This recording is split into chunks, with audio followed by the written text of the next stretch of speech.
Hey everyone, and welcome to Generative Now. I am Michael Mignano. I am a partner at Lightspeed. You've heard about AI-generated images, videos, writing, and essays, but what about AI-generated video games?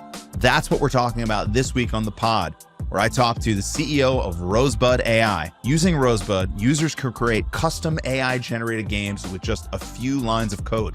Lisha has a fascinating background that spans academia, venture capital, even acting. But now, of course, she's the co-founder and CEO of Rosebud. We talk about her career, the evolution of Rosebud and gaming, and the future of AI in general. So check out this conversation with Lisha Li. Hey, Lisha. Hey. Thanks for doing this. Yeah, of course. You just have like this really, really interesting background that spans academia, I believe acting, company building, VC. Like it seems like a really interesting story. So I'd love to hear your story before we get into Rosebud. My kind of guiding philosophy has always been like solve for what's interesting, and that's changed based on like what I've been exposed to, right? So I moved to the Bay Area in 2011 to start my PhD, and before that I was based in Toronto, Canada, and I was always kind of like very intellectually kind of curious about certain topics around physics and philosophy, and basically the intersection of those two. So my intent in coming to the Bay Area in doing a PhD was to be a professor, and how it kind of eventually, came into actually starting a startup was just some exposure to, internships at consumer-based startups here. And just realizing that actually building was a really nice way to combine both my technical and my more creative artistic interests. You mentioned acting as well. It's, I've definitely, done a bunch of things in the arts. So anyways, while I was here, I got to intern during the PhD at Pinterest and then also Stitch Fix, and just realized, oh, wow, you can actually build products that reach millions, if not hundreds of millions of people. But also there were so many things interesting happening around deep learning at the time. I was in Toronto around, the time when AlphaGo actually released the results. This was like midpoint of my PhD. It was like, oh my God, this stuff is actually working. And so I realized that basically changing my, thesis from something in pure math to something more applied in deep learning would give me the opportunity to actually apply these new techniques to something that actually can affect the real world. And so I was much more interested in that, given the exposure around here. Your experience is interesting to me because it blends a mix of art and science. There's a natural desire to like separate these things, but when you talk to founders in the Bay or in New York or really anywhere, what I often find is a lot of these people have elements of both in their background. So yeah. I was a founder, as we were talking about before we started recording. I'm a VC now, but I was a musician, and I also did some film and TV stuff, and I think that's common, and maybe it's because startups and company building, they're also a mix of art and science, right? Like there's the science behind product design and obviously engineering. Yeah. And then there's the art of product design and building things people love. So, not surprised to hear that your background spans sort of all the above. What were you studying at Berkeley? You talked a little bit about it in the beginning. Yeah. So when I first came in 2011, I was part of the math department. So that's where I was writing my, it was the PhD program. I was doing pure math. But a couple of years in, when AlphaGo came out, Go is revered in East Asian cultures as this like incredibly creative pursuit. It's not just like, oh, you're, machine solving problems or exhausting all the possibilities of like moves. You can't do that. And so it's very much like about creativity. And so I thought, wow, this is like kind of the first instance where we can program a machine and have methods to really have creative expression. I think one of the interesting moves in that famous, five game showdown was just like AlphaGo actually made a move that was really interesting, and people studied it, and then it moved forth, Go theory. So yeah, I mean, to your point, it's just like, I think, yeah, there's a lot of that kind of like creative and technical blend in a lot of founders. The creative impulse is also about expressing ourselves and sharing stuff. And so I think also in like product building, I think it's almost like natural by design that there's that impulse in a lot of founders, because it's not just about kind of innately analyzing something, but to like kind of put forth something in the world that other people can experience as well. How do you go from, academia to dabbling with building products at super large scale and then going into venture before starting Rosebud? I wrapped up my PhD in 2017.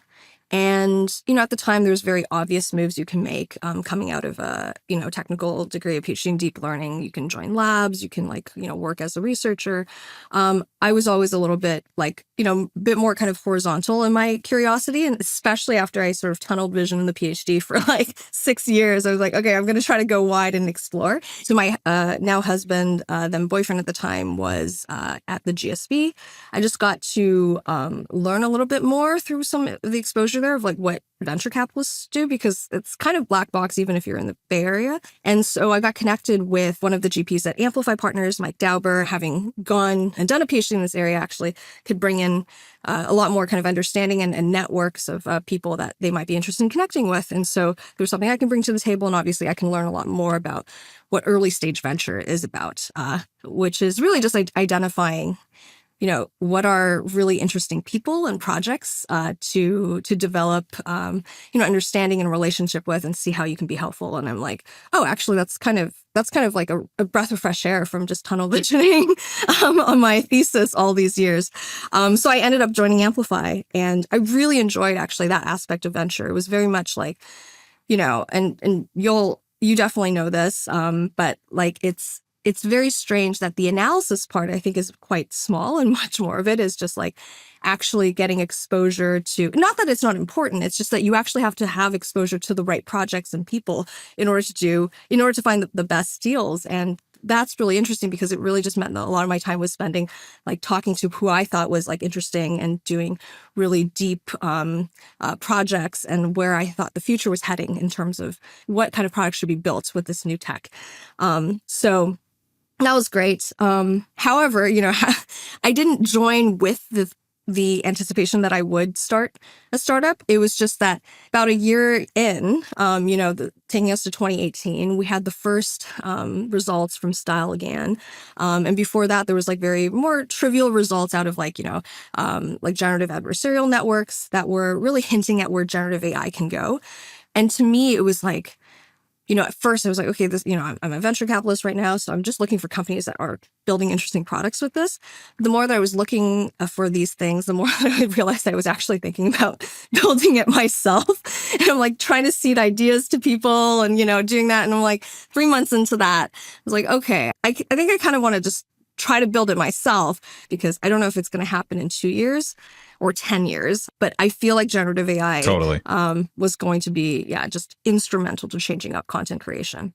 I mean, what's really cool is because you had the benefit of being in venture at the time and seeing what some of the smartest people are working on, you had this insight I imagine very few people had at the time, that this was going to matter, right? You were multiple years ahead, which gave you this unique strategic wedge into starting a company before everyone else. So that's awesome. I mean, at the time, did you knew you wanted to leverage this technology? Did you know how you wanted to leverage it? Did you have a vision for the product at the time, or was it just I know this technology is going to matter, I want to be a part of it, I have to be able to build myself, and so I'm going to go start a company? Yeah, it was definitely more of the latter. It was very kind of almost you have to have this foolish naivete, quite frankly, to have taken, because everyone says you go and start a startup and it's going to be 5-year plus journey, but you don't internalize that viscerally and think you can't, because you have to kind of be naive enough to ignore that. And that's exactly, I think, the path that I led. I was okay, I don't know if it's 2 years or 10 years, but in my mind I'm thinking, okay, definitely 2 years. So we're going to have to just jump on and do it now. So there's a very stark sense of urgency. I had definitely concrete ideas of where I wanted to take the tech, but as you kind of see the journey in Rosebud, we definitely pivoted along many different verticals, because, and this is kind of both a founder preference and then also what is venture scale kind of constraint. So the founder preference is that I knew that I wasn't going to want to spend time doing a B2B type of startup. And that's not because, actually, it was really inconvenient for me that I didn't, because I feel there's many good B2B opportunities. And I love kind of angel investing in B2B companies, because I feel the risk is a little bit easier to underwrite and you can really understand the use cases. But just for myself personally, I just like to think about consumer experiences. And what was really magical to me about generative is, how do you increase a creator class? So those were my general theses. How do you make something that used to be technical far less technical or not technical at all. How do you kind of just increase people's like ability to express themselves? And so there was a couple of different domains that I thought this was, the tech was right for application. Obviously, the image generation side was the strongest in the beginning, especially if we're walking ourselves back to 2018, 2019. And so that's why I, dabbled in areas where it's like, okay, image generation, where does that matter? Is it stock photos? Is it just like, even in content creation apps on mobile, like that, obviously a lot of things kind of went viral there. So it was very interesting to kind of not only apply the tech, but force myself to think about UX experiences that are really magical. So that was fun. But the gaming stuff, it was always sort of like in the back of my mind in terms of that is a very deep vertical and not every part of the stack is ready, right? So it's like if it's just image generation for gaming, you're just going to be shoved into a corner sort of making assets, which is not that it's not lucrative, but it doesn't really attach to empowering creators. It's much more like, well, it's lucrative by like selling to studios. And so then you kind of you become a B2B opportunity again, which is perhaps, a profitable endeavor, but doesn't change at all the increase in creator class to like 100x number of people. So anyways, that's a long way of answering, there were guiding impulses in terms of like what I thought generative was going to be powerful for in terms of consumers. But the verticals that they applied to were only ripe for application when the tech slowly revealed its hand in terms of how fast it was getting better. I mean, it makes a ton of sense, right? And I think like even pre-AI, there's a ton of precedent for this, right? Photos, obviously, there's been technologies and applications over the past couple of decades that have made it far easier for people to express themselves creatively. Video, platforms like YouTube and TikTok. But there are some formats, I think, per your point, that have, massive consumer value today, even with them being really hard for creators to express themselves through.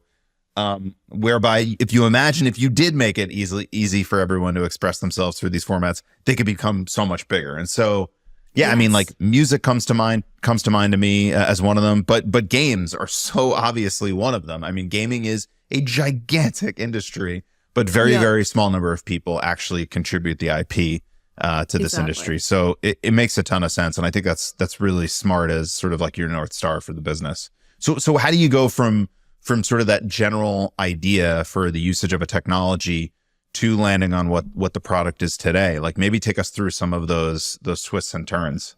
Earlier on, because I knew that I was probably, it's going to be a consumer company, I wanted to give myself an opportunity to really fail fast. And therefore I joined YC. That might sound counterintuitive. It's a good way to do it. I tried to make a stock photo product. I actually entered by making another mobile app. It was a way to use GANs to apply makeup to your face. But the underlying tech there is like you want to be able to change anything in a photo to another photo. And I knew that paradigm was going to persist. And so if you start with makeup, maybe that was, so that's kind of how I got into YC, because I had a working mobile app that I made. But then like quickly within YC, I was like, okay, this is interesting, but I'll keep the tech that I made there and I'll transfer it to other things, which eventually became TokkingHeads. But it wasn't like a very, I think, a big use case that would, entrench itself in a vertical. You end up selling to makeup companies, which is like not super interesting. There probably was some precedent for this, though. I mean, even just focusing on sort of photo editing through AI, beauty. I mean, I'm thinking about products at the time, which I don't think leveraged AI, like Facetune, right? Yes. So you have to imagine if you can take this behavior of so many people taking selfies and changing the way they look and applying AI in it. I feel like there could be some opportunity there. At the same time, I've never done YC myself. I've heard YC is a great forcing function for figuring out the market you want to play in and maybe ditching and pivoting away from your first product quickly. So that also makes sense. Yeah. No, you're totally right. The reason why I was like trying to make a product in that area was that I saw, Facetune and some of these like selfie editing apps having so much traction, and they were using classical techniques. So it was like, well, there's obviously a way to kind of add, AI, not just like as a sprinkle of flavor, because it actually enabled people to do more photo editing in an intuitive way. So as a kind of like technical UX exercise, it was super useful because I'm like, nobody was deploying things like Gans and Prod at the time. So there's no, like replicate of the worlds, to deploy these models. So you have to figure out how to do it. So I get to like transfer those technical skills. But then two, it's like the UX is like kind of underspecified as well. So that was interesting. But yeah, to your point, like I guess what I was realizing when exploring in the, mobile app space is like, okay, how do you get verticalized so you're not sort of you're just not sort of like this feature, this photo editing feature, because I think especially coming from a VC background, I was like, I don't want to build a lifestyle business. I can see how these things get to like maybe around 10 million in ARR. Not that I was anywhere close, but I'm like, I could see a path there. But then I also see that these things can get pretty saturated. And so that's kind of what gave me a reason to abandon certain types of directions where I didn't see a reason why this would depart from being a feature of a photo editing experience. So a lot of the mobile experiments that I did were of that nature. Same thing with TokkingHeads. That was something where we made a meme app to animate photos of somebody's face. It was actually really endearing that people ended up using it for animating nostalgic photos of their like past loved ones. And so just being able to kind of learn how to do viral loops there and, have like photo attribution of like where, the app that made this, like that was like, again, like a great exercise in like UX and viral loop design. But at the end of the day, I'm like, well, a lot of people could end up, releasing the same feature. And so there's no way to really grow this into something really massive. And so I took the learnings that I had, which is like, all this distribution learnings, how to actually deploy these models, improve it, whatever, scale up, deployments in the cloud for inference. But I was like, okay, but if the goal is to increase kind of the creator class for content creation in an area that's like really entrenched, I don't think this is the final form factor. So I had to leave it, even though there was definitely profit from that app. And we still run it because it's like, it's profitable and we just don't have to do anything with it. TokkingHeads, and it sounds like even the first product were pretty magical, but you're essentially outputting a format that you can't capture any proprietary value from. Like you said, it's a meme or a photo or a video that probably then travels on someone else's platform, right? Whether it be like messaging or TikTok or I don't know, Snapchat. And so, yeah, I can see why maybe that wasn't inspiring enough as a potential outcome for you, whereby, what I understand about Rosebud now, and I would love for you to explain it to everyone, like you're building a platform now where you capture value on the creation side, I'm on the demand side, and then it seems like there's opportunity to build on top of it as well. So yeah, tell us about how you then get to gaming, right? Because it seems like a big shift from what you were doing before that. Absolutely. So, the length of time between, TokkingHeads and gaming, image generation got a lot better, but slowly, but surely next token prediction got incredibly impressive. And that led to, to extraordinary results in code generation. And so by the time that, to your point, it's like if we're just building features that are kind of decoupling photo editing in Adobe, like I think there are some winners that are massive there, but it's far smaller. And so I just didn't see a huge opportunity to become like deeply entrenched in the creative process. Whereas once I saw code generation get better, I was like, okay, this is really interesting now, because in gaming, it's not just about producing assets, it's about the entire process of making a game. And so there was an opportunity to go after the giants, like giant UGC platforms like Roblox, whose business model is not just about charging as a developer tool. It's about like capturing the entire kind of like economy of like, producing games and then players of games. And so that became incredibly interesting. Roblox is a really good maybe anchor or comp for what are the larger economic opportunities here. But also I think what's changing is, it's not like you're producing the same games as Roblox anymore too. And so for somebody who's like not really like traditionally a gamer, but somebody who's just wants to create interactive experiences, and I can get into like why Rosebud is called Rosebud. It's a reference to The Sims and the cheat code, but like just to kind of give a flavor of like why I was, captured by this idea of making games. But it's just that Roblox, can make us, they were able to do this pre-generative AI because they were very opinionated about the type of games you can make on Roblox. So it's like this easy to use physics engine that you can create a certain type of game. And then as a result, UGC was easier for that type of game.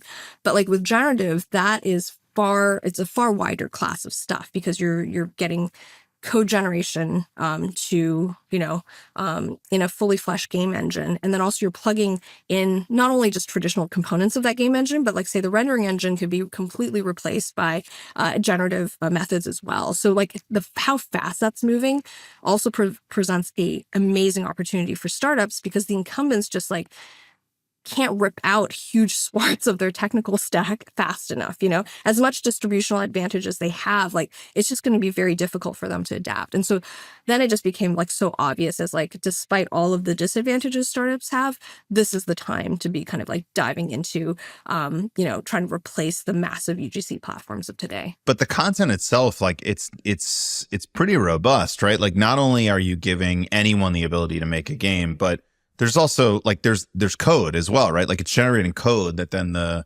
creator of the game can go in and modify to go a layer deeper, or some other engineer or builder can go into to modify the game on a deeper level. Is that right? Yeah. And like the modify part is actually really key here because we're generating code, trying to take more of almost like an open source type of analogy where it's like, then you publish on the platform, somebody can actually take that, fork it, and mod it. These are all kind of developer terminology. And like, really, we're trying to make it accessible to even people who can't develop. But the developer terminology here is app because it really allows you to mix and match creations a lot more quickly. And so previously, there's already a lot of like a desire in the gaming community to like mod stuff. And so this is why like, mod communities, like they produce very interesting new games that are successful. And that's because that's the only way for, I guess, players to participate in the creation process. But now with like, generative AI, it's like you can do a lot more by quote unquote modding existing games. And if you kind of design your platform to make that easier, then you're going to really be able to benefit on like whatever creations are already in the platform and have that combinatorially explode. Totally. You're taking like a whole practice that would technically be very, very difficult for like a non-engineer to build. And you're not only giving them the tools, but you're giving them the ability to fork other people's work, to be inspired by other people's work. It's really, really cool. I think what else is really powerful from what I understand is you're leveraging AI for like multiple aspects of game development, right? So you're using it for, generating scenes, generating characters, generating like how creating NPCs for how they interact. So you're really getting leverage from the AI for like every aspect of game development, if I understand correctly. Yeah, exactly. Like the thing that we're trying to solve for is just if you want to make a game, how do we make that journey easier for you?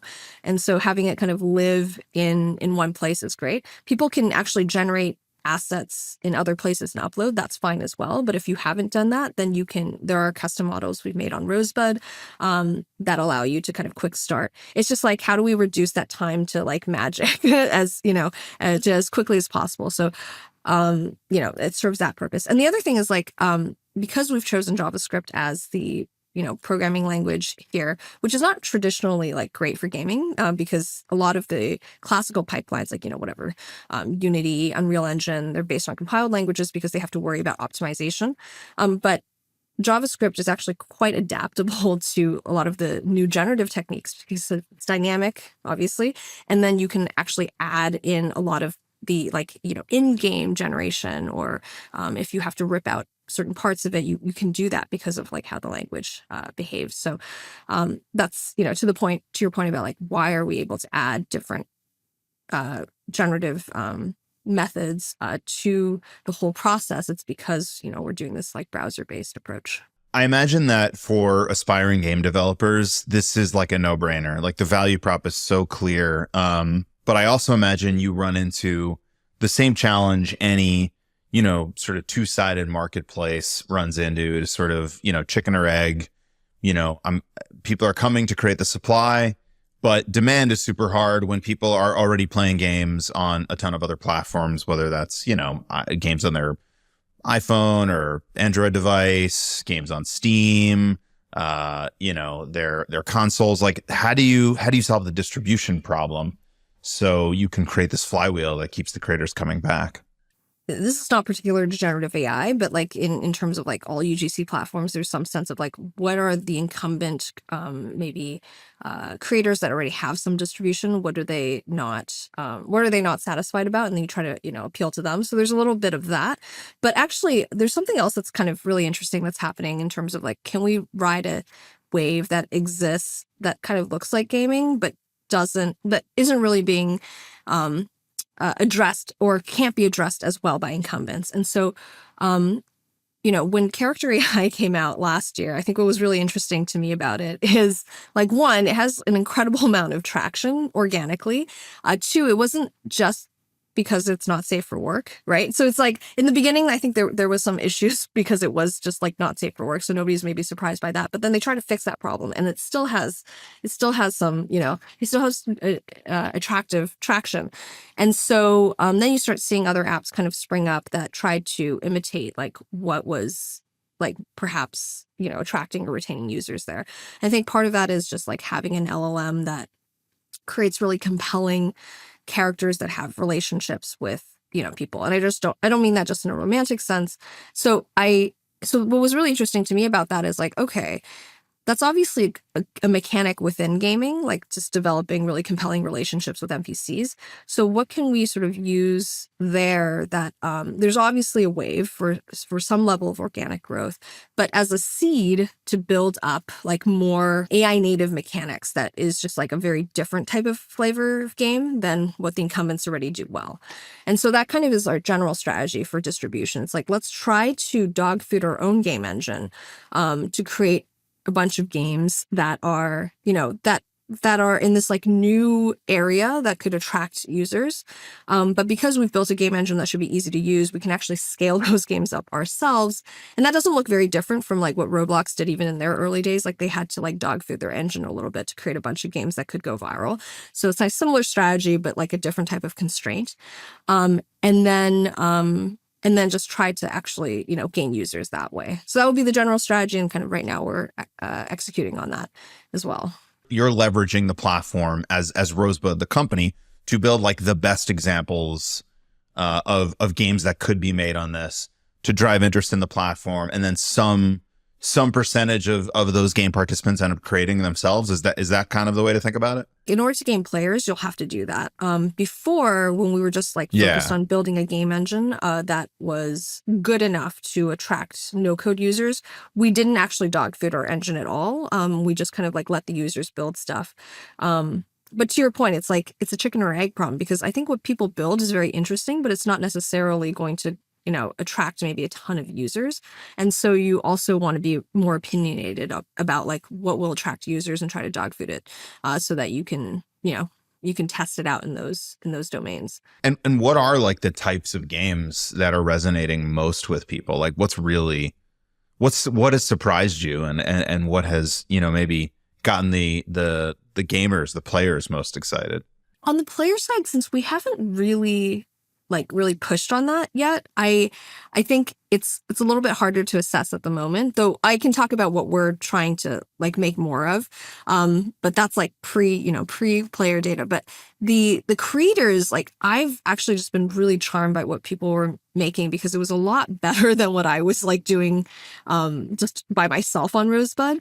I think what I was so super impressed by, and you could kind of like, see this, but based on what we've pushed out onto, in trending in our platform, is people have really pushed our game engine to its limits. Like they would do a lot of like hacky stuff to make sure that like the projects can be incredibly long and complicated. And so the things that, you have your, you can like create some pretty, I guess, almost like polished looking games on Rosebud already. So it ranges from these like top-down RPGs to like these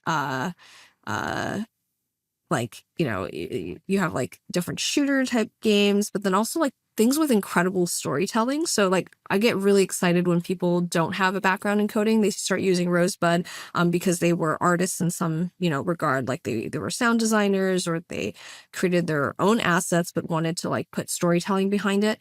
And then they end up making something that just feels incredibly like atmospheric, and it draws you in, entirely because they're really good storytellers. But now they finally have a tool to like make it an interactive experience. And so we have a couple like those that like, yeah, are on the platform that I'm like, oh wow, I'm like clicking through and really enjoying it myself. So I think those things have a lot of potential, but now as a team we need to do like our part and also drawing in an audience so that more people can enjoy those things. To that end, like I wonder, would you ever let somebody or let creators distribute these games to other platforms so they get that audience? Or is it really important to you that the audience exists specifically on Rosebud? It's a great question. So one of those platforms I think that makes sense for us are like, there's like itch.io where people are publishing games, but you can actually publish an iframe. And so there's some like way to kind of bring them back to Rosebud as at least a tool that people can use. I think in terms of like publishing as a formal game on, say, like Steam, it becomes a little bit more tricky because there's a little bit harder of an attribution kind of coming back because we're not charging the developers to use the platform yet. And we haven't figured out what's the right, I think, balance there, because there could be a freemium option, but really we just like want to actually have people come to the platform and also play the games and be able to kind of clone it. So it is important that they come back. I guess we would allow publishing if there's some way to kind of like come back to Rosebud. But one way that we're addressing this is we've released a mobile app ourselves. And so there's like different ways that we can like try to get, people to come and find us from a player angle. Yeah, that makes so much sense, right? Like you're trying to enable and democratize an existing behavior. And so you don't want to charge creators for it. You want to reduce the friction as much as possible. And so if you're going to distribute to other platforms, you just want to make sure you have that flywheel. So it makes total sense.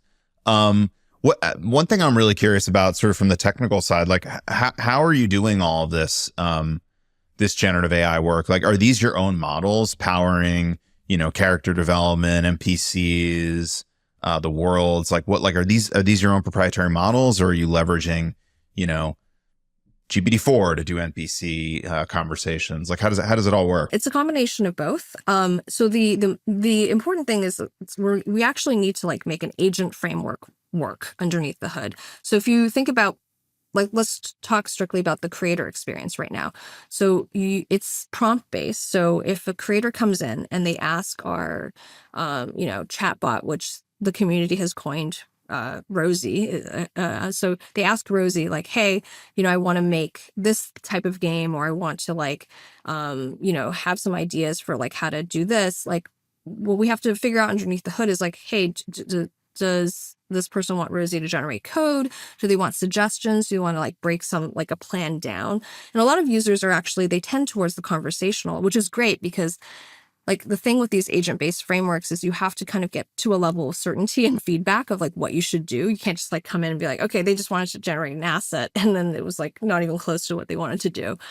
So because it's a framework, it uses many different models. So when it is generating code, at kind of first blush, you can use something like GPT-4 or maybe Claude, and you can kind of like test all of these different endpoints. But at some point, you also run into issues with just like using those to generate code, because you want to do something a bit more custom with the game engine. So for instance, if we're basing this on, say, an open source game engine like Phaser, we want to be able to parameterize different aspects of that game engine and have the LLM sort of in a customized way use different parts of the game engine to actually, generate the right stuff for the user. And so there's another layer of customization there as well. You're almost like creating a domain-specific language for the LLM to kind of speak to, so you don't have to like interact at the level of like just, JavaScript code generation. So there's a lot of different fronts we have to improve there. And the ultimate goal that kind of brings it all together is like, when a user asks to make a certain type of game, how successful are we at satisfying that request and getting the Rosie or chatbot to actually kind of converse and get to the right answer for them.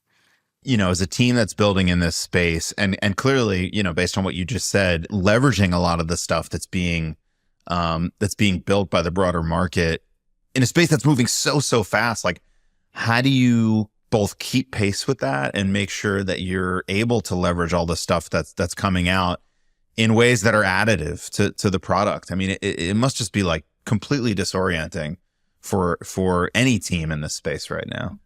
Yeah, the exciting stuff is that you're really at the forefront of like how do you use and improve evals of both open source LLMs and stuff that you might have fine-tuned yourself. And so what I mean by that is like there's actually a lot of like I guess what's exciting is like you're really trying to build a lot of moat by having your own users give you